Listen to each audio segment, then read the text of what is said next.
அம்பேத்கர் யாரு? சட்ட மேதை. நாங்க அவரை படிக்கிறது காரணம்னா எங்களுக்கு இந்த சட்டம் இன்னைக்கு நாங்க பேச்சு உரிமை எங்களுக்கு இந்த அளவுக்கு இருக்கு அப்படின்னா அவர் வந்து அசெம்பிள் பண்ண நிறைய விஷயங்கள் இருக்கு. நான் அவங்கள பத்தி பேசணும். காமராஜர் நான் ஏன் கொண்டாடுறோம் அப்படின்னா அவர் இன்னைக்கு தமிழ்நாட்டுல கட்டின இந்த 8 அணைகள்லாம் இன்னைக்கு தமிழ்நாட்டை பாதுகாத்துக்கிட்டு இருக்கு. அவர் செஞ்ச நிறைய விஷயங்கள் நேர்மை, அதே மாதிரி எளிமை, இந்த ஒரு விஷயத்த நான் அவர்கிட்ட இருந்து கத்துக்கணும்னு ஆசைப்படுறேன். அது என்ன தப்பு இருக்கு? இப்ப முத்துராமலிங்க தேவர் பார்லிமெண்ட்ல போய் நின்னு குற்றப்பரம்பரை அப்படிங்கறத வந்து வெறும் தேவர் இனத்துக்கு மட்டும் அவர் ஒதுக்கலையே. குற்றப்பரம்பரைன்னு எங்கெங்கெல்லாம் இருந்துச்சோ எல்லாத்துக்கும் போராடி தானே அந்த ஒரு சட்டத்தையும் நொறுக்குனாரு. அப்போ நான் இவங்களை பத்திலாம் நான் படிக்கணும் அப்படின்னா இவங்களை ஒரு தேசிய தலைவரா நான் பார்த்தா மட்டும்தான் என்னால அதை புரிஞ்சுக்க முடியுமே தவிர ஒரு ஜாதிய தலைவரா பார்த்தோம்னா நான் இவரை மட்டும் தானே கொண்டாடுவேன். அப்ப நீங்க என்ன பண்றீங்க? இது எல்லாத்தையும் கொண்டு வந்து திணிக்கிறீங்கல்ல. பொது ஊடகத்துக்குள்ள வந்து நீங்க உங்களுடைய கருத்தியல் ரீதியான ஒரு படத்தை நீங்க திணிக்கும் போது இப்ப இன்னொருத்தவனுக்கு வந்து அப்ப ஏன் ஜாதி சும்மா வாடா அப்படின்னு தானே கேட்பான். அப்ப இதுதான் இங்க பிரச்சனையா வருது.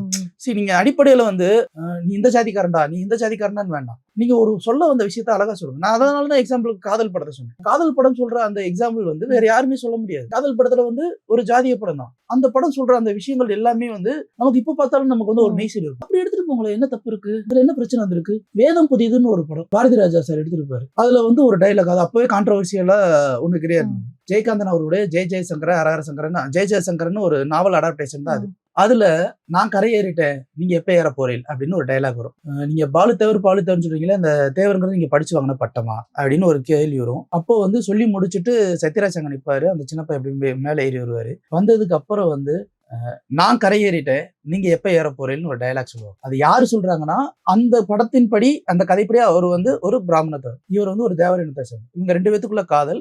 இந்த காதலையும் தாண்டி அவங்க 2 பேத்துக்குள்ள இருக்கிற அந்த ஒரு கான்வர்சேஷன்ல ஒரு விஷயம் ஒரு சின்ன பையன் புரிஞ்சுக்கிட்டு வெளியில வந்துட்டான். ஆனா ஒரு முதியவர் புரிஞ்சுக்கிறாம இன்னும் அந்த இடத்துல நிக்கிறார் அப்படிங்கிற ஒரு விஷயத்த அழகா போர்ட்ரே பண்ணிருப்பாங்க.